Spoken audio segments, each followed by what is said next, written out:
जिज्ञासु मित्रों, बहुत बहुत अभिनंदन है। स्वागत है आप सभी का दिव्य सृजन में। प्रत्येक दिवस की भांति आज फिर हम यहाँ पर लाइव चर्चा का कार्यक्रम शुरू कर रहे हैं। और इस लाइव चर्चा का जो कार्यक्रम, आज का जो विषय है हमारा, कि साधना में किसी साधक ने पूछा है कि मुझे साधना में अश्लील विचार क्यों आते हैं।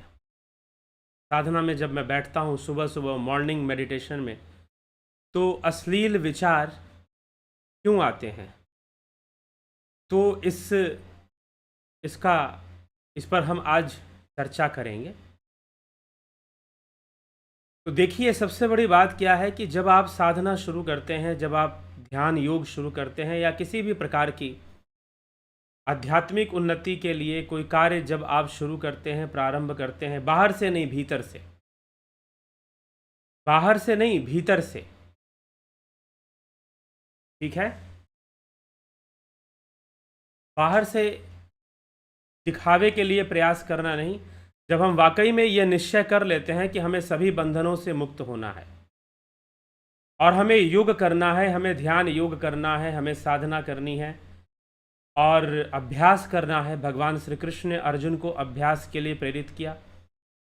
महर्षि पतंजलि ने भी अभ्यास के लिए प्रेरित किया है योग सूत्र में। और हमें अभ्यास करना है। जी हाँ, अभ्यास तो करना पड़ेगा। जो लोग ध्यान योग का कोर्स करते हैं उनके लिए भी यह बिल्कुल कंपलसरी होता है कि अभ्यास तो करना पड़ेगा, प्रैक्टिस तो करनी पड़ेगी। लेकिन अब प्रैक्टिस करेंगे जब हम इस यात्रा पर चलेंगे। तो जब हम यात्रा पर चलेंगे तो अभी अभी हम नए तो हैं इस यात्रा पर। अभी हमें क्या पता। कई लोग तो कहते हैं कि भाई ऐसे एक महानुभाव मिले कि ऐसे खाली ऐसे आंख बंद करके बैठने से क्या हो जाएगा। आदमी को कर्म करना चाहिए। कर्म ही तो बंधन है और कर्म किए बिना कोई रह भी नहीं सकता।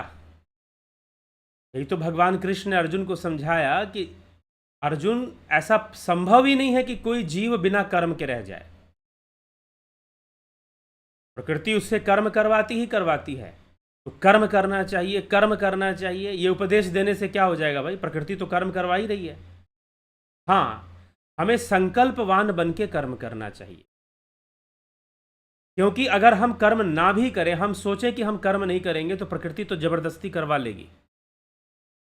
प्रकृति आपसे फोर्सफुली कर्म करवा रही है और करवा ही लेगी। इससे बढ़िया है कि प्रकृति हमसे कुछ भी करवाए, लोभ मोह काम क्रोध अहंकार के वशीभूत हम जो है संकल्पवान बने और संकल्पवान बनकर कर्म करें तो ज़्यादा बेहतर है। और निष्काम भावना से करें तो और अच्छी बात है। भगवान कृष्ण अर्जुन को इसी प्रकार से यह तथ्य बतला रहे हैं कि निष्काम भावना से कर्म किया जाए। तो अब कर्म तो होना ही होना है। ध्यान तो इन सब बंधन से मुक्त होने का मार्ग है। लेकिन जब हम इस मुक्ति के मार्ग पर चलते हैं, इस विषय को अगर हम बहुत अच्छे से समझना चाहते हैं कि जब हम साधना कर रहे होते हैं तो प्रारंभिक साधकों के साथ होता है, और जो खासकर युवा हैं उनके साथ 90% लोगों के साथ ऐसा हो सकता है, युवाओं के साथ, कि जब वो ध्यान योग करें, साधना में बैठें, स्पेशली इन मॉर्निंग टाइम, सुबह के समय बैठें, तो फिर क्या होगा कि उनको अश्लील विचार, गलत विचार उनको आते हैं। कई युवाओं के साथ ऐसा होता है, युवतियों के साथ भी ऐसा हो सकता है कि साधना करते समय गलत विचार आए, अश्लील विचार आए, गंदे विचार आए। अब ऐसा होता क्यों है, पहले तो हमें यह समझना है इसके पीछे कारण क्या है। क्या ये सही है होना? जी नहीं, सही तो बिल्कुल नहीं है। लेकिन उनका प्रश्न ये है कि चलो अगर हम साधना उस समय बंद कर दें। साधक का प्रश्न है कि मैं आंखें खोल लूं, मैं अपना ध्यान जो अंतर जगत में ले जा रहा था, गहराई में अपने आप को उतारने की कोशिश कर रहा था, शून्य में अपने आप को उतारने की कोशिश कर रहा था, मैं ये बंद कर दूं, मैं आंखें खोल दूं और आंखें खोलकर बैठ जाऊं। बैठा हुआ हूं आंखें खोलकर, सारे विचार गायब हो जाएंगे। सारे अश्लील विचार, गंदे विचार, सारे विचार, और भी चाहे जो भी हो, गंदे हो चाहे बुरे विचार हों, किसी भी तरह के विचार हों, क्योंकि विचार ही बाधा है। अब उसमें अच्छा बुरा का क्या है? पाप हो चाहे पुण्य हो, दोनों बंधन है। ठीक, तो विचार ही बाधा हो जाती है ना। अच्छा बुरा दोनों ही बाधा ही के रूप में आती है। लेकिन चलो ठीक है, अच्छे आने का ये है कि हमें एक अच्छी प्रेरणा मिलती है। लेकिन जब बुरे विचार आते हैं, गंदे विचार आते हैं, हिंसात्मक विचार आते हैं, द्वेषात्मक विचार आते हैं, अश्लील विचार आते हैं, वासनात्मक विचार आते हैं, कामुक विचार आते हैं, तब क्या होता है और वो क्यों आते हैं? इस विषय का बहुत अच्छी व्याख्या भगवान बुद्ध ने दी है। जब वह, यद्यपि एक और श्री अरविंदो ने भी इसको समझाया है और भी लोगों ने भी इसे समझाया है, स्वामी विवेकानंद भी इस विषय में बोलते हैं, वो खुद अपना अनुभव बताते हैं इस विषय में कि नरेंद्र नाथ दत्त, जब वो स्वामी विवेकानंद नहीं बने थे, एक युवा छात्र थे और शिक्षक भी थे, पढ़ाते भी थे। ठाकुर के पास गए और ठाकुर के पास उन्होंने अपनी यही समस्या रख दी ठाकुर रामकृष्ण परमहंस के सामने। और जब इस समस्या को रखा ठाकुर रामकृष्ण परमहंस के सामने कि मुझे ऐसे ऐसे विचार आते हैं, ऐसी ऐसी परिस्थितियां मेरे मन में बनती हैं, तो ठाकुर रामकृष्ण परमहंस ने मुस्कुराते हुए उनको उत्तर दिया। और उत्तर देकर उन्हें ये नहीं कहा, उंगली नहीं दिखाया, ये घटना मैंने खुद पढ़ी है उनके साहित्य में। जब स्वामी विवेकानंद ने अपनी समस्या रखी ठाकुर रामकृष्ण परमहंस के अनुसार, तो वो ये भी कह सकते थे, नहीं ये तो गलत है, तुम गलत कर रहे हो, तुम्हारे संस्कार, अरे किसके संस्कार अच्छे होते हैं भाई? धोबी के पास कोई साफ सुथरा कपड़ा तो जाता नहीं है, धोबी के पास मैले कपड़े ही जाते हैं। तो इसकी चिंता नहीं करनी चाहिए कि किसके संस्कार अच्छे, किसके संस्कार बुरे। और जो गुरु ऐसा कर दे, अगर वो योग गुरु है और अगर वो शिष्य को डिमोरलाइज कर दे कि तेरे संस्कार गंदे हैं, तेरे विचार गलत है, तू तो कभी सफल नहीं होगा योग मार्ग पर, तो समझिए कि वो आदमी पहले गुरु है ही नहीं। गुरु पूर्णिमा आने वाली है, उस पर हम चर्चा करेंगे। तो वो गुरु है ही नहीं। जो धोबी ये कहे कि भाई तुम तो मैला कपड़ा लेकर आए हो, तुम तो मैला कपड़ा लेकर आए हो, साफ कपड़ा लेकर आओ, तो भाई धोबी किस काम का? तो अगर गुरु ये कह दे कि भाई तेरे संस्कार गलत हैं, तू गलत सोच वाला व्यक्ति है, तो वो ठीक नहीं है। हाँ, लेकिन समाज में ऐसा होता है, ऐसे गुरु, ऐसे टाइप के गुरु लोग होते हैं जो प्रदर्शन में बहुत विश्वास करते हैं, वो गुरु दिखने में बड़ा विश्वास करते हैं। तो वो ऐसा जरूर करेंगे। वहां पर आइडियलिज्म आ जाता है, और जहां आइडियलिज्म आ जाता है वहां प्रैक्टिकलिटी खत्म हो जाती है, प्रयोगात्मकता, व्यवहारिकता खत्म होने लग जाती है। क्योंकि आप किसी आइडियल को मानकर चलना शुरू कर देते हो कि भाई ऐसा ही करना है, ऐसा ही बनना है, लेकिन आपके जीवन की परिस्थितियां कुछ अलग हो सकती हैं। बहुत लंबे समय तक मैं भी कुछ इसी ढंग से चलता था, लेकिन मैंने देखा कि अगर योग मार्ग पर सफल होना है, व्यवहारिक चीज़ों को समझना पड़ेगा, प्रैक्टिकल बातों को समझना पड़ेगा, तभी हम उनका सामना कर सकते हैं। नहीं तो जबरदस्ती का संघर्ष और लड़ाई होती रहती है। ठाकुर ने बड़ा सुंदर उत्तर दिया। ठाकुर रामकृष्ण परमहंस मुस्कुराते हुए बोले, ये तो प्राकृतिक है, ये तुम्हें नहीं होता, ये सबको होता है, लेकिन अभ्यास बनाए रखना है, एक दिन खत्म हो जाएगा।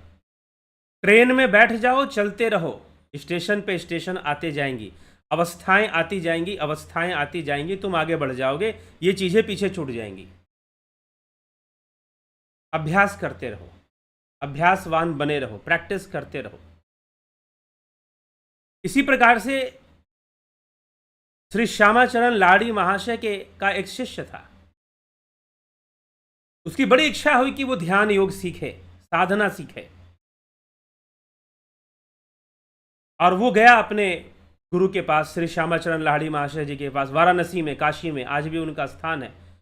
हालांकि वो तो कोई आश्रम या मंदिर में नहीं रहते थे, जैसे रामकृष्ण परमहंस तो मंदिर में रहते थे, गृहस्थ तो रामकृष्ण परमहंस भी थे, गृहस्थ श्यामाचरण लाड़ी महाशय भी थे।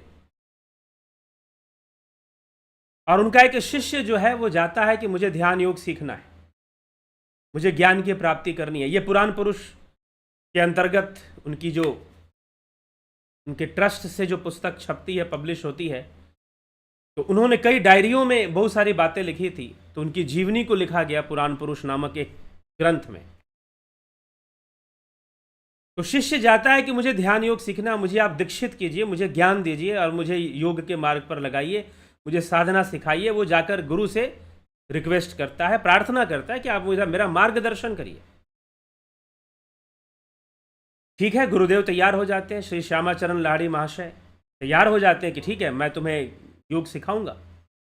लेकिन वो कहता है कि गुरुदेव एक समस्या है, एक समस्या है। क्या समस्या है? उसने कहा कि मेरी जो है पान की दुकान है, मैं पान बेचता हूँ, तंबाकू भी बेचता हूँ, नशीली पदार्थों को मैं बेचता हूँ और सेवन भी करता हूँ, मुझे लत भी है इसकी, और मैं चाहता हूँ कि ये छूट जाए और मेरा ये धंधा भी छूट जाए। अगर धंधा मैंने छोड़ दिया तो फिर मेरा परिवार भी है, मेरा जीविकोपार्जन कैसे चलेगा, परिवार कैसे चलेगा? क्योंकि अभी अचानक से तो मैं धंधा नहीं छोड़ सकता, क्योंकि दूसरे धंधे का ज्ञान लेना पड़ेगा, दूसरे व्यवसाय का मुझे ज्ञान नहीं है, मेरा अभ्यास नहीं है, मैं तो शुरू से यही काम करता आया हूँ और साथ में मुझे लत भी है तंबाकू खाने की, नशा करने की। अब मैं क्या करूँ? क्या मेरे लिए सही होगा जो आप ज्ञान देंगे, लेना सही होगा? श्री श्यामाचरण लाहिड़ी महाशय ने कहा कि देखो, तुम्हें कितनी भी बड़ी लत हो, बस मेरी आज्ञा का अनुसरण करना। मैं तुम्हें यह नहीं कह रहा कि तुम छोड़ दो या तुम अपना धंधा बंद कर दो। हाँ, बुरी लत है तो इसको छोड़ ही देना चाहिए, इसका त्याग ही कर देना चाहिए। लेकिन फिर भी मैं तुमसे कोई जबरदस्ती मैं तुमसे नहीं कहूंगा कि तुम छोड़ दो, बस मैं जितना कहूंगा उतना करना। मैं जितना योग सिखाऊंगा वो योग सीखना और उसका अभ्यास नियमित रूप से होना चाहिए। बाकी जो छूटना है वो अपने आप छूटने लगेगा, अपने आप रास्ते निकलेंगे, अपने आप परिस्थितियां बदलेंगी। गुरु शिष्य का संबंध भी बड़ा रहस्यमयी होता है और यह गुरु भी बड़ा रहस्यमयी व्यक्ति हुआ करता है। इसका व्यवहार बड़ा, ये शिक्षक और गुरु में बहुत बड़ा डिफरेंस होता है। तो इसीलिए श्री श्यामाचरण लाहिड़ी महाशय ने कहा कि बस उसको फॉलो करना। वो मान गया, तैयार हो गया। ठीक है गुरुदेव, आप जैसी आज्ञा करेंगे, जैसी साधना मुझे सिखाएंगे, मैं उसका अभ्यास करूंगा, आप सिखाइए। ज्ञान दिया श्री श्यामाचरण लाहिड़ी महाशय ने, उससे कहा कि बस इसका अभ्यास करते जाओ और जुड़े रहो, अपनी चेतना से जुड़े रहो, गुरु की चेतना से जुड़े रहो। जब ये बात समझा दी, अब अपने साधना में लग गया, अपने ध्यान में लग गया, अपने योग में वो लग गया, अभ्यास करने में लग गया। समय बीता, उसकी लत भी छूट गई, उसका धंधा भी छूट गया, उससे बेहतर धंधा उसको मिल भी गया। और धंधा ना भी छूटता तो कम से कम उसकी लत तो छूटती, और वो छूट गई। तो कहने का तात्पर्य यह है कि अगर आपके साथ ऐसा होता है कि सुबह में ध्यान करते समय किसी साधक ने बड़ी तीव्र इच्छा से मुझसे पूछा कि इस समस्या का समाधान बताइए, कि जैसे ही मैं आंखें बंद करता हूं कुछ देर बाद मेरे विचार आने शुरू होते हैं और फिर धीरे धीरे उन्हीं विचारों से कनेक्शन जुड़कर अश्लील विचार आने शुरू हो जाते हैं, और फिर जैसे ही मैं आंखें खोल देता हूं, अगर मैं आंखें खोल दूं वो सारे के सारे विचार रुक जाते हैं। लेकिन आंखें जब खोलता हूं तो मेरा जो ध्यान लग रहा था, जो मैं अंतर्मुखी हो रहा था, इस जगत से अंतर जगत में जब मैं प्रवेश कर रहा था, वो प्रक्रिया कहीं ना कहीं रुक जाती है, वो प्रक्रिया कहीं ना कहीं स्टॉप हो जाती है। तो उसका हानि भी होता है। मुझे आंखें खोलने से मेरा ध्यान बिखर गया, बहिर्मुखी हो गया। एक तो मैं अंतर्मुखी हो रहा था, और लेकिन आंखें बंद करता हूं तो वैसे विचार आने शुरू हो जाते हैं, वैसी समस्या आनी शुरू हो जाती है। अब इसका क्या उपाय हो सकता है? इसका कोई निश्चित उपाय नहीं है बंधु। एक ही उपाय है कि आप संघर्ष करो। बुद्ध जब ज्ञान को प्राप्त हो रहे थे, बुद्धत्व को प्राप्त हो रहे थे, तुरिया को प्राप्त हो रहे थे, समाधि को प्राप्त हो रहे थे, उस समय उनके ऊपर मारा का आक्रमण हुआ। मारा ने कई रूप में आक्रमण किया, और यह मारा का आक्रमण हर योगी पर होता है, हर साधक पे होता है। कोई ऐसा नहीं जिस पर मारा का आक्रमण न हो। इसीलिए मारा के आक्रमण से बचना है तो अपनी एकाग्रता क्या है? एकाग्रता ही ब्रह्मास्त्र है, ध्यान ही ब्रह्मास्त्र है। जैसे जैसे चेतना का विकास होगा वैसे वैसे आपकी एकाग्रता विकसित होती जाती है और आप एकाग्र भूमि को प्राप्त होते हैं। महर्षि व्यास ने योग सूत्र के भाष्य में पंचभूमि की चर्चा की है। मूढ़ भूमि, क्षिप्त भूमि, विक्षिप्त भूमि, एकाग्र भूमि और निरुद्ध भूमि, ये 5 भूमियां बताई हैं महर्षि व्यास ने योग सूत्र के महाभाष्य में। तो जब आप एकाग्र भूमि को प्राप्त कर जाते हो, ये जो 3 भूमियां हैं, मूढ़ भूमि, क्षिप्त भूमि और विक्षिप्त भूमि। मूढ़ भूमि में तमोगुण हावी होता है, क्षिप्त भूमि में रजोगुण हावी होता है, विक्षिप्त भूमि में होता है। लेकिन इन तीनों गुणों से परे की जो अवस्था है वो एकाग्र भूमि है, और एकाग्र भूमि के अलावा निरुद्ध भूमि है जो आखिरी अवस्था है, निरुद्ध भूमि। ये 5 भूमियों की चर्चा ऋषि व्यास ने योग सूत्र भाष्य में किया है। तो 5 भूमियों की चर्चा मिलती है। तो जब आप ध्यान योग का अच्छे से अभ्यास करते हो और जब आप एकाग्र अवस्था में चले जाओगे तो ये चीजें आपको परेशान करना बंद कर देंगी। ये किस अवस्था में होगी? मूढ़ा अवस्था में। अभी चित्त मूढ़ा, भले ही आप समझ गए हैं कि मुझे ध्यान योग करना है, लेकिन आपका जो चित्त है वो मूढ़ अवस्था में है। और दूसरा, ये आना स्वाभाविक है क्योंकि एक बायोलॉजिकल प्रेशर भी होता है। लेकिन फिर भी योगी का उद्देश्य तो प्रकृति से ऊपर उठना है। तो प्रकृति का चाहे जो भी बायोलॉजिकल हो, चाहे जो भी हो, हमारा तो अपनी उद्देश्य है चेतना को विकसित कर लेना। तो चेतना को विकसित करने के पीछे तो हमें कार्य करना ही पड़ेगा। तो जब हमारी चेतना विकसित हो जाएगी और वह मूढ़ भूमि से एकाग्र भूमि में आ जाएगी, इवोल्यूशन ऑफ कॉन्शियसनेस, इसी को समझाया है महर्षि व्यास ने। इसी की विशद व्याख्या श्री श्री अरविंदो ने की है। और ये प्रैक्टिकल चीज है, ये अनुभव का विषय है। ये खुद मैंने अपने जीवन में इस चीज को अनुभव किया है कि कॉन्शियसनेस लेवल इवॉल्व करती है, और जब इवॉल्व कर जाती है दुनिया को देखने का नजरिया बदल जाता है। आप चीजों को फिर अलग ढंग से परसीव करते हैं। तो सिर्फ बड़ी बड़ी बातों में अपने आप को संतुष्ट मत कीजिए। मुझे कई लोग ऐसे मिल जाते हैं, कई लोग ऐसे कॉल भी कर देते हैं, वनली बातों तक सीमित रहते हैं कि शास्त्रों में ये, उसमें ये नहीं। अपने आप को, अगर आपने ध्यान योग कोर्स कर लिया है, अपने आप को इवॉल्व कीजिए, समय दीजिए, विकसित कीजिए। एक नई लाइफ, आपका एक नया जन्म हो जाएगा। अगर आप इवॉल्व कर गए, अपने इमोशनल प्लेन से उठ गए आप, अगर आपकी चेतना उठ गई और स्पिरिचुअल प्लेन पर आ गई, अगर आप इवॉल्व कर गए, तो फिर निश्चय ही आपका जीवन बहुत ही बेहतर हो जाएगा, जीवन बहुत ही अच्छा हो जाएगा। एकाग्र भूमि में चले जाइए, फिर इस तरह की चीजें अगर आएंगी भी तो उनका कंट्रोल आपके पास होगा। अगर कोई विचार आएगा भी तो आप अपनी एकाग्रता से, अपनी ध्यान शक्ति से उन विचारों के प्रवाह को, उन विचारों की बाढ़ को, उन विचारों के तूफान को खंडित कर देंगे। उस मारा के आक्रमण को आप क्षण भर में चकनाचूर कर देंगे, जैसे तथागत बुद्ध ने किया। जब वो पीपल वृक्ष के नीचे, जब वो पीपल वृक्ष के नीचे ध्यान में बैठते हैं, ध्यान योग में बैठते हैं, और जब वो, उसके पहले ये नहीं हुआ था। क्यों नहीं हुआ था? कि उस तरह का ध्यान योग उन्होंने शुरू नहीं किया था।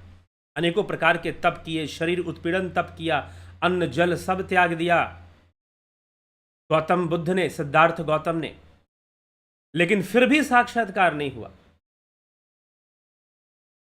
लेकिन गया की भूमि में जाकर, बोध गया में, तथागत बुद्ध को बुद्धत्व प्राप्त होता है। और उस समय उसकी व्याख्या जो है, जब वो बैठते हैं ध्यान के अंदर, तो कैसी कैसी चीजें सामने आती हैं। मारा का आक्रमण होता है, मारा अनेकों प्रकार का माया जाल फैलाता है, कभी क्रोध को उत्पन्न करने की कोशिश करता है, कभी अप्सराओं को भेजकर काम वासना उत्पन्न करने की कोशिश करता है। ये मारा कोई और नहीं, यह माया का ही दूसरा रूप है। माया के तो अनेकों रूप हैं। तो अनेकों, कभी क्रोध, कभी काम वासना, कभी लोभ, कभी मोह, कभी शरीर का मोह, अनेकों विषयों को उत्पन्न करने का कोशिश करता है। लेकिन तथागत एकाग्र भूमि को प्राप्त कर चुके थे, तथागत एकाग्र भूमि को प्राप्त कर चुके थे, और कोई प्रभाव नहीं पड़ता उनके ऊपर। वो चलते जाते हैं, बीच बीच में लगता है कि शायद ये चीज़ मुझे डिस्टर्ब कर देगी, मेरी अखंडता को तोड़ेगी, मेरी एकाग्रता को तोड़ेगी, लेकिन तोड़ नहीं पाती है। और बुद्ध बुद्धत्व को प्राप्त कर जाते हैं, सिद्धार्थ बुद्ध बन जाते हैं, सिद्धार्थ बुद्ध बन जाते हैं। तो बुद्ध बनने के लिए वैसे एकाग्र भूमि को प्राप्त करना पड़ता है, अपनी चेतना का विकसित करना पड़ता है। और इसका उपाय क्या है? अभ्यास। पहली बात तो यह समझ लीजिए कि अभ्यास, किसी भी परिस्थिति में अभ्यास का त्याग नहीं करना है।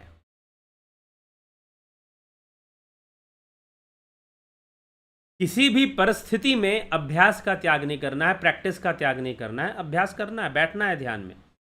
और यदि ऐसे विचार आए तो विचारों को खंडित करने के लिए पुनः प्रणव साधना में अपने आप को लीन करना है, प्रणव के वेग को बढ़ा देना है, अजपा गायत्री के वेग को बढ़ा देना है।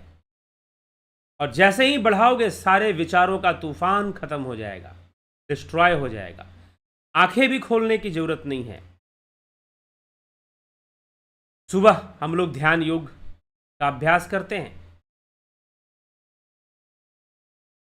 उसमें अगर बैठे साथ में तो बहुत सारी समस्याओं का समाधान हो जाएगा।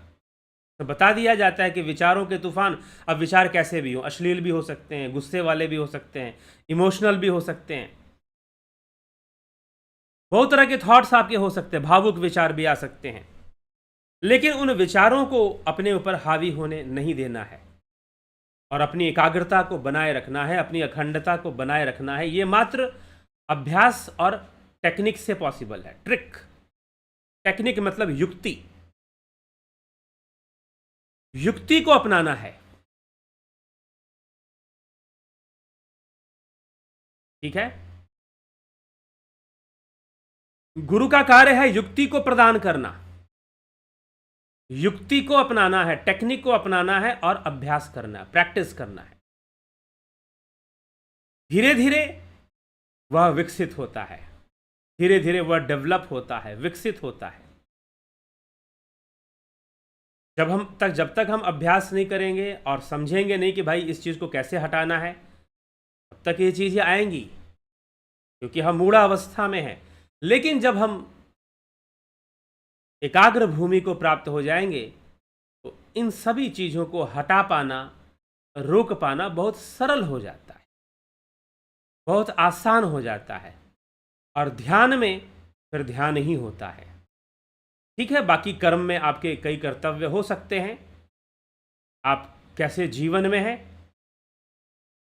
उस जीवन के अनुसार बहुत सारी परिस्थितियां आपके जीवन में हो सकती हैं। आप अपने कर्म कर्तव्य करेंगे, लेकिन जब ध्यान करेंगे तो सिर्फ ध्यान ही होना चाहिए।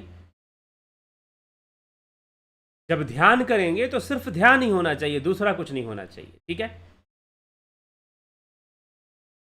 तो यह महत्वपूर्ण विषय हमें समझना है, इस बात को हमें अच्छे से समझ लेना है, क्योंकि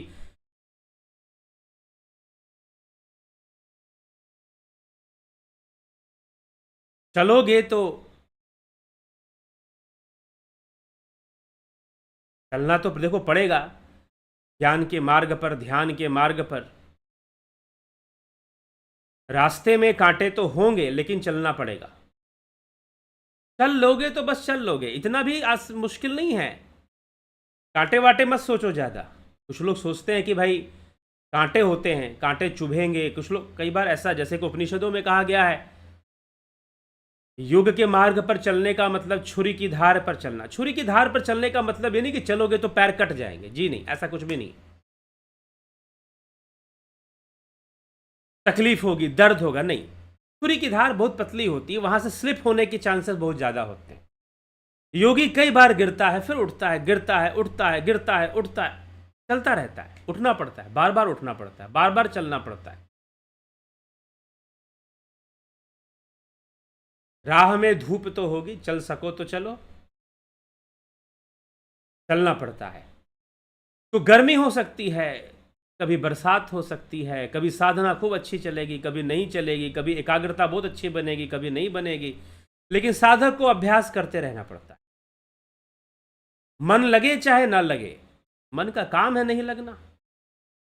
अरे अश्लील विचार नहीं आएंगे तो क्या आएंगे? आहार, निद्रा, भय, मैथुन बेसिक इंस्टिंक्ट है। प्रकृति के मूल संस्कार हैं ये, मूल वृत्तियां हैं ये।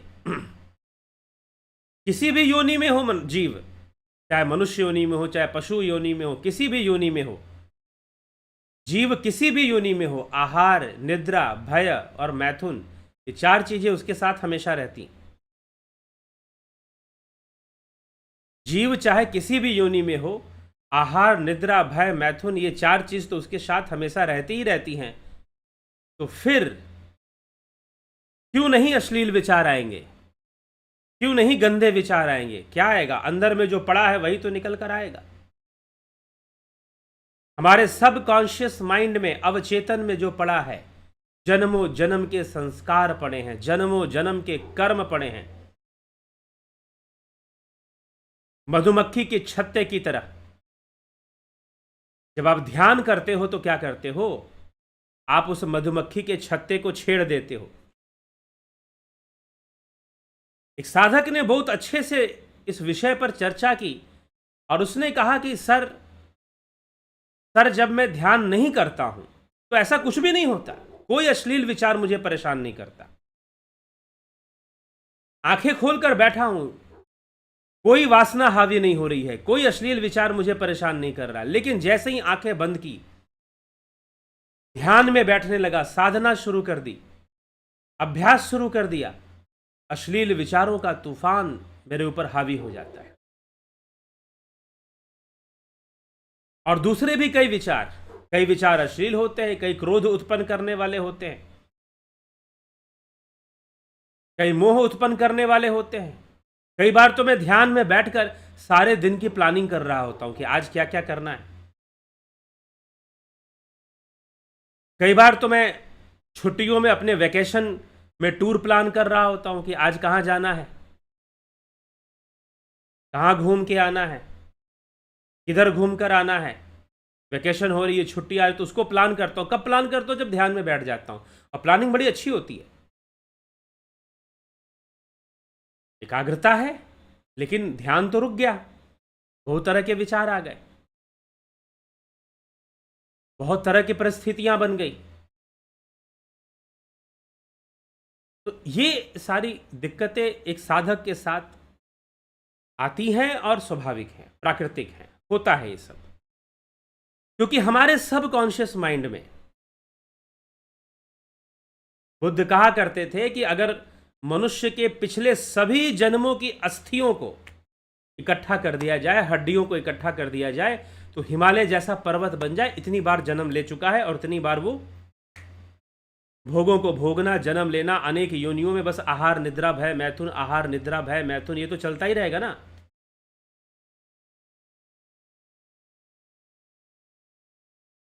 तो ये चलता रहता है। तो फिर क्या किया जाए?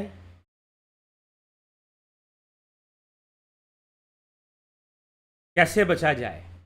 जी हाँ, अगर ध्यान योग का कोर्स आपने नहीं किया तो ध्यान योग का कोर्स कीजिए। 20 जुलाई से शुरू होगा, उसकी इंफॉर्मेशन मिल जाएगी आपको। तो हम चर्चा इसी विषय पर कर रहे हैं और यही विषय समझने की अभ्यास। अर्जुन भी तो प्रश्न रखता है भगवान कृष्ण के सामने, चंचलम ही मनः कृष्ण प्रमाथि बलवद दृढ़म तस्याहम निग्रह मन्ने वायुरीव सुदुष्करम।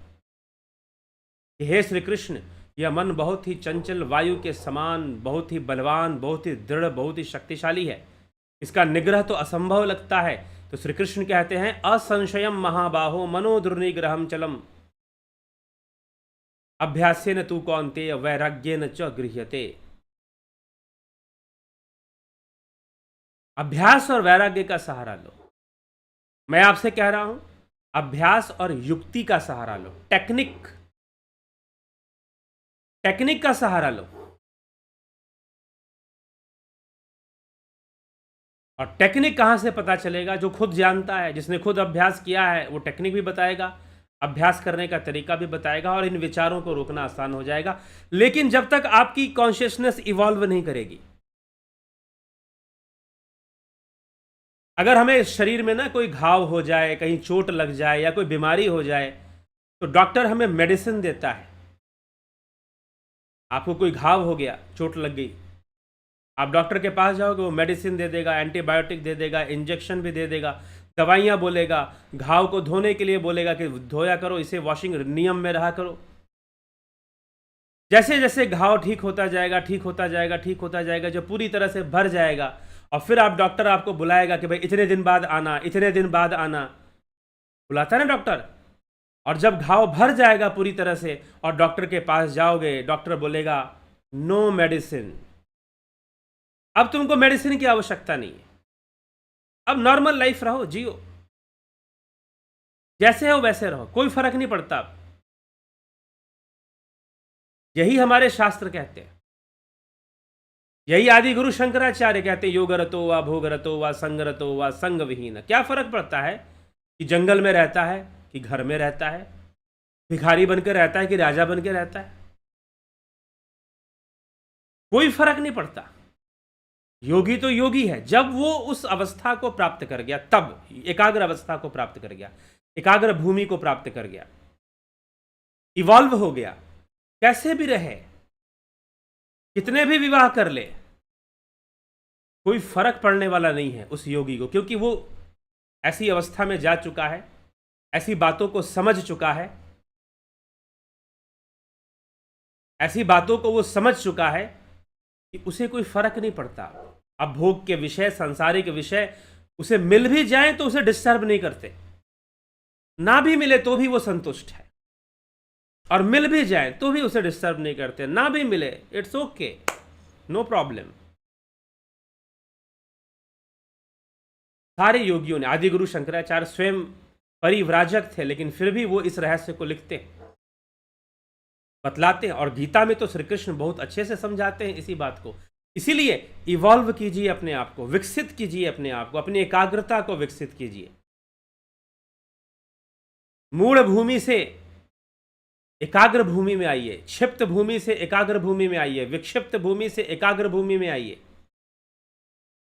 और जब आपकी चेतना, आपका चित्त इवॉल्व कर जाएगा, चित्त की पंच भूमियां हैं ये समस्या अपने आप समाप्त हो जाएगी। ठाकुर रामकृष्ण परमहंस ने कहा कि बस करते जाओ, बढ़ते जाओ, एक दिन सब खत्म हो जाएगा, एक दिन इस तरह के विचार आने अपने आप बंद हो जाएंगे।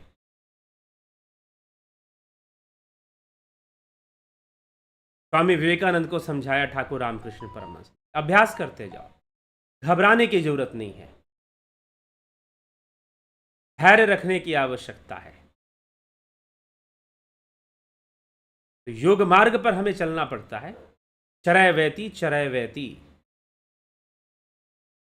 ये ऐसा मार्ग है जिस पर चलने का कोई विकल्प नहीं होता, चलने के अलावा कोई विकल्प नहीं। गिर गए तो फिर उठो फिर चलो, गिर गए तो फिर उठो फिर चलो, उठना ही पड़ेगा, चलना ही पड़ेगा।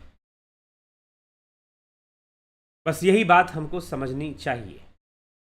और आपको बता दें, अभी मैंने एक लिंक डाला है, आप देख सकते हैं, गुरु पूर्णिमा, गुरु की पहचान, ढोंगी पाखंडी गुरु से कैसे बचे, जुलाई 3, और लिंक दिया हुआ है, आईडी और पासकोड दिया हुआ है। आप इसको ज्वाइन करना चाहते हैं, ये जूम ऐप के ऊपर हम 3 जुलाई से जूम ऐप पर, ये जो लाइव चर्चा इस समय चल रही है ना, वो जूम ऐप पर चलेगी। तो क्या वो यूट्यूब पर भी दिखाई देगी? शायद यूट्यूब पर भी हम उसको डालें बाद में, तो अभी कंफर्म नहीं बता सकते, लेकिन जूम ऐप पर ये चर्चा चलेगी। और संभवतः अगर समय मिला तो उसमें आपको प्रश्न पूछने का भी मौका दिया जाएगा। तो आप ये लिंक कॉपी कर लें, सेव कर लें अपने पास। इस लिंक को कोशिश किया जाएगा डिस्क्रिप्शन में भी डाल दिया जाएगा इस वीडियो के। आप जरूर लिंक को ज्वाइन कर लें, सेव कर लें। और 3 जुलाई को 9 PM पर गुरु पूर्णिमा वाले दिन जूम ऐप पर इस तरह से यह चलेगा। यह कोर्स नहीं है, चर्चा चलेगी, लाइव चर्चा चलेगी। तो हमें इस विषय को समझकर आगे बढ़ना है। और आपके कमेंट्स हम देखेंगे, कौन क्या कहता है। AK त्यागी जी, बहुत अभिनंदन है आपका। संतोष कुमार जी, शंकर प्रसाद जी, नरेंद्र माकुड़े जी, गोविंद प्रसाद नीमा, विनोद कुमार सूद, सविता नायक, काशीनाथ, राम निवास मीना, माधुरी कोले, सतीश मास्टर, श्वेता राय सिन्हा जी, बहुत अभिनंदन है आप सभी का। विनोद कुमार शर्मा जी, रूपलाल विश्वकर्मा, शिखर शेखर, राम विलास जी, आशा रानी, धन्यवाद भारत, विष्णुचंद्र मौर्य, राम गोपाल जांगीड़, घनश्याम सरोदे, देवदत्त यादव, कन्हाई कुमार,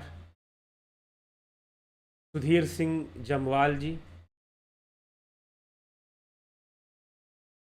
हीरालाल यादव, नूतन भट्ट जी, राजू पाल, खिम सुनार, अमन कक्कर जी, उषा श्रीवास्तव जी, बिमला शाह, चोर वैद्य, दिनेश भाई डाभी, चितरंजन बरुआ, सुनील राजभर, तेंद्र शुक्ला। वह जो सुवर्णमय कोश है, वह जिस उस ही के प्रति उस अधिकारी को वह रूप दिखलाकर उसी ही में वह लीन हो जाती है। सुवर्णमय कोश, हिरण्यगर्भ। जी हाँ, वह जीव की उत्पत्ति स्थान है, लेकिन जो ब्रह्म है वो उसके भी परे। प्रणाम प्रभु। दीपक शर्मा जी, ओम तत्सत। स्वामी भक्त देव शुभयोगी, ओम नमः शिवाय। संतोष गुप्ता जी, ओम तत्सत।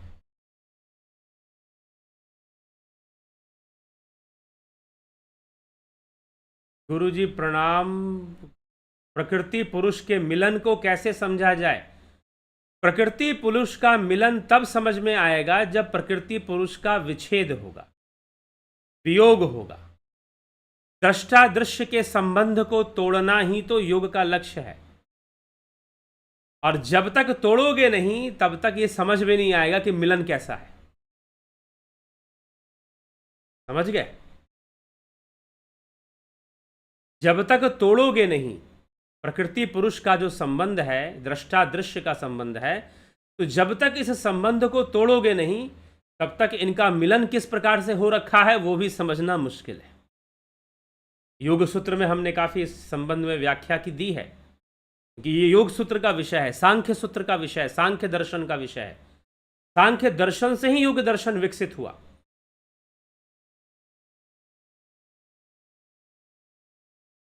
ठीक है? तो प्रकृति पुरुष का मिलन कैसा है, इसको अगर बढ़िया से समझना चाहते हैं, ध्यान योग का कोर्स कीजिए। जब आप स्वयं को प्रकृति के सभी विचारों और भावनाओं से अलग कर कर देखेंगे तो आपको समझ में आएगा कि मैं इस समय अलग हूं और इस समय मिलन में हूं। ठीक है? ऐसे नहीं समझ में आएगा। ध्यान योग का अभ्यास कीजिए। ध्यान योग का कोर्स ज्वाइन कर लीजिए 20 जुलाई से जो शुरू होगा। और ध्यान योग के अभ्यास से यू विल अंडरस्टैंड कि प्रकृति पुरुष कैसे अलग अलग है और वो अलग अलग हो सकते हैं। दृष्टा दृश्य का संबंध विच्छेद हो सकता है। संबंध तोड़ना ही योग का लक्ष्य है। योग सूत्र पढ़िए, उसमें यही बताया गया है। योगेश खैरनर या फिर योग सूत्र पर पूरी व्याख्या है चैनल पर, उसको सुनिए। ध्यान किसी दिन बहुत अच्छा होता है, किसी दिन अच्छे से नहीं हो पाता है, लेकिन अभ्यास नियमित करना चाहिए। इससे दृढ़ता बढ़ती रहती है और अनुभव का विकास होता जाता है। बिल्कुल 100% सही बात। सुधीर सिंह जामवाल, गुरुजी कृपा करो, जब भी ध्यान करता हूं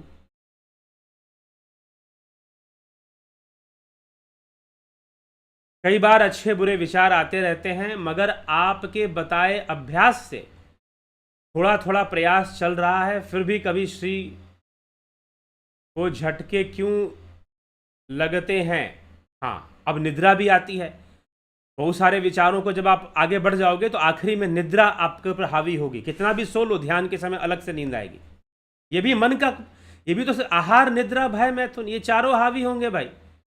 अरे मैं बताऊं, एक भाई साहब ऐसे हैं, उम्र उनकी 50 साल की है, वो कहते हैं कि जब भी मैं ध्यान करता हूं मुझे भूख लग जाती है। ऐसे भूख नहीं लगती है, ध्यान में बैठूंगा मन करता है कुछ खा लूं।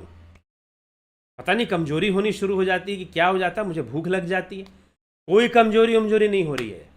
यही 4 चीजें जो आपके सबकॉन्शियस माइंड में है, आहार, निद्रा, भय और मैथुन। कई लोग ध्यान करते हैं, बोलते हैं कि जब भी मैं ध्यान में आंखें बंद करके बैठती हूं मुझे भय लगना शुरू हो जाता है। ये काम करेंगे तो ये झटके भी आते हैं, उसका भी यही उपाय है कि अभ्यास कीजिए अच्छे से, और सुबह में साधना को ज्वाइन किया कीजिए, मॉर्निंग मेडिटेशन।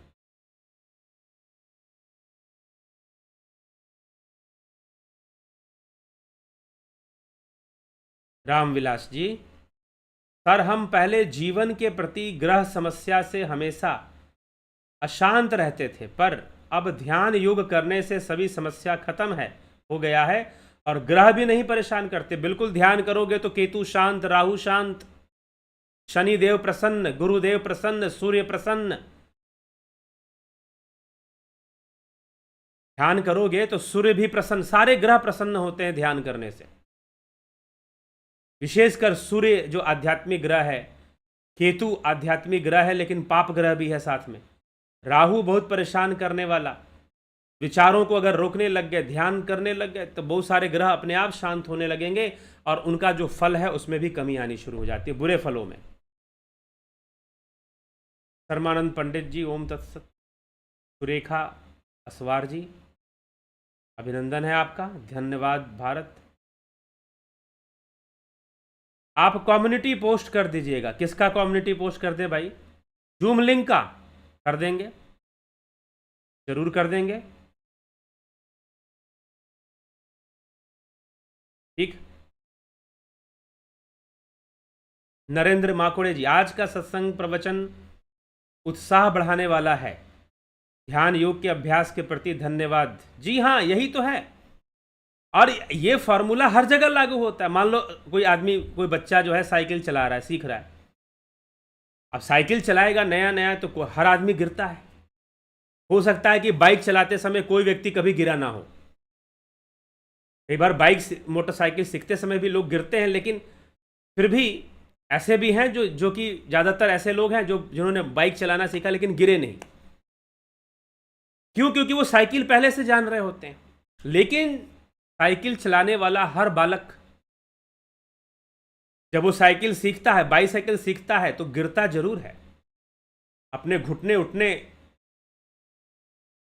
छुड़वाता जरूर है, छिलवाता जरूर है। साइकिल चलाने में तो ये होता ही है।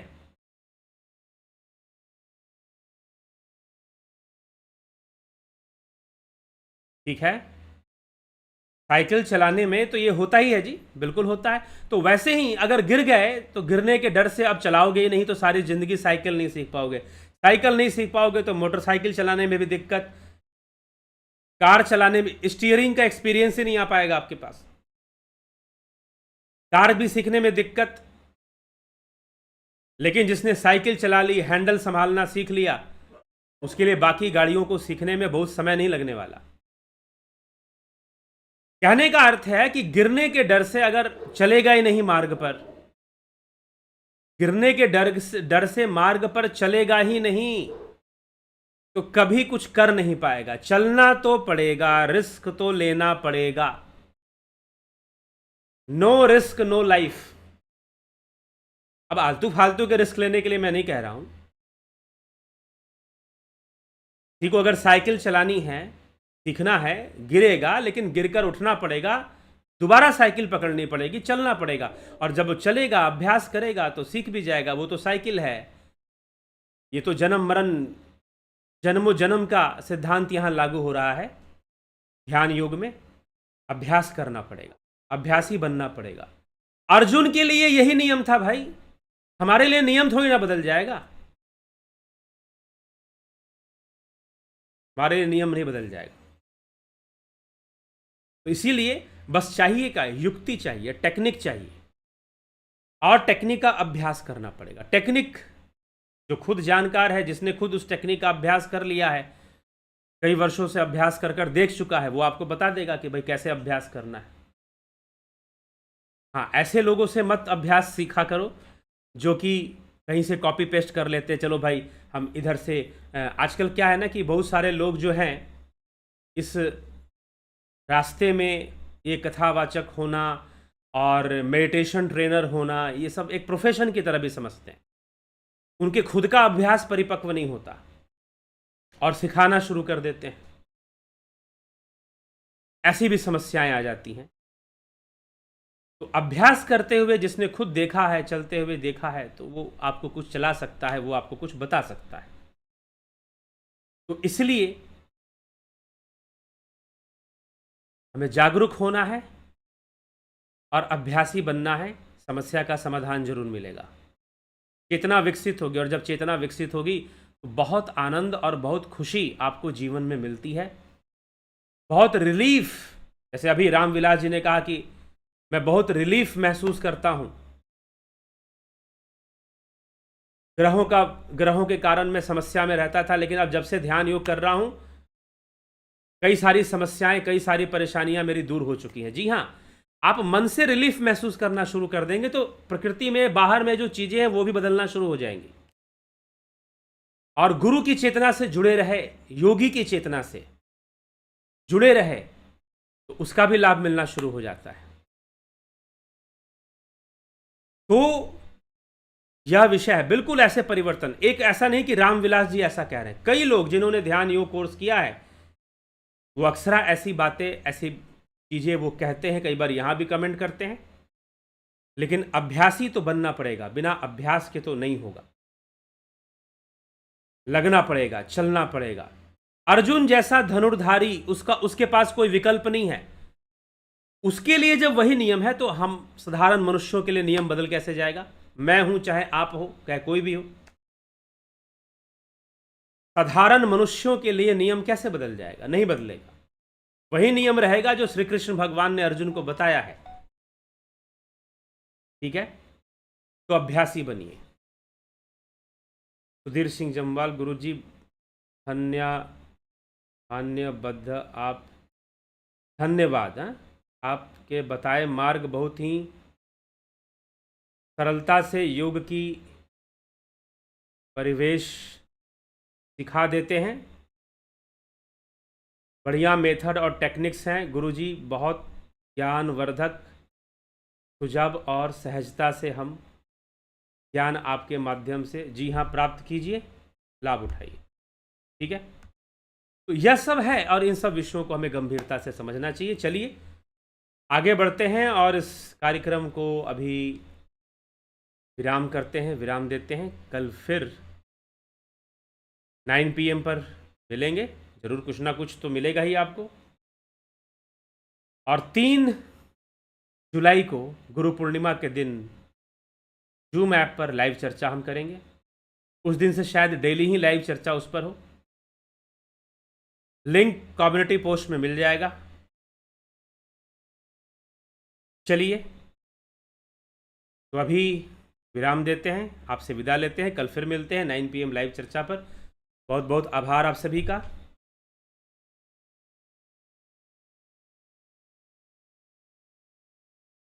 आपने जो प्रणव साधना के 6 स्टेप्स बताए हैं, 4 स्टेप्स बताए हैं, 6 नहीं, वास्तव में 3 ही स्टेप हैं।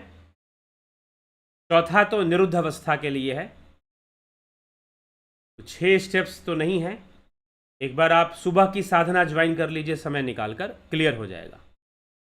मॉर्निंग की जो साधना है वो ज्वाइन कर लीजिए एक बार, उसमें डेली ये स्टेप्स करवाए जाते हैं, उसमें आपको क्लियर हो जाएगा। हाँ, टोटल दूसरी 2 क्रियाओं को मिलाकर 6 होगा, ऐसे सिर्फ प्रणव साधना का 6 स्टेप नहीं है। ठीक, तो प्रणव साधना का मात्र चौथे स्टेप तक ही है, 6 स्टेप नहीं है। चलिए, इसलिए जो लोग भी ध्यान योग किए हैं और ध्यान योग करने में उनको समस्या है, कुछ दिनों के लिए ज़रूर आप मॉर्निंग का ध्यान योग जो है ज्वाइन करें, जो ऑनलाइन चलता है सुबह 5 बजे, आप उसे ज्वाइन कर लिया करें, बड़ा अच्छा रहेगा आपके लिए। कुछ भूले होंगे तो ट्रेंड हो जाएगा, मिल जाएगा दोबारा। हालांकि पूरी साधना उसमें भी हम नहीं करवाते हैं समय की कमी के कारण, लेकिन जो ज़रूरी है वो करवा दिया जाता है, जो आवश्यक है, कंपलसरी में कैटेगरी में जो आता है वो करवा दिया जाएगा।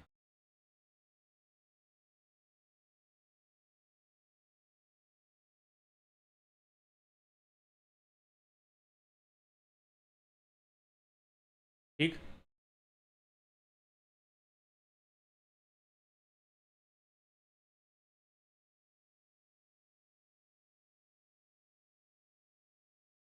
हाँ, बिल्कुल सही कह रहे हैं। अगर जो विधि बताई गई है उस विधि से अगर आप साधना करते हैं तो विचार नहीं आएंगे, ये अश्लील विचार, गंदे विचार ये हावी नहीं होंगे। सही बात कह रहे हैं AK भट्ट जी, तो आपके ऊपर ऐसे विचार हावी नहीं होंगे। वही तो टेक्निक, युक्ति जानना पड़ेगा ना, टेक्निक जानना पड़ेगा, युक्ति जानना पड़ेगा, तभी समस्या का समाधान होगा। ठीक है, बहुत बहुत आभार आप सभी का। आप सभी के बहुत अच्छे अच्छे टिप्पणी, बहुत अच्छे अच्छे कमेंट्स आज लोगों ने किए, सभी का बहुत बहुत आभार है। और इसी के साथ आज विदा लेते हैं। ओम तत्सत सभी को।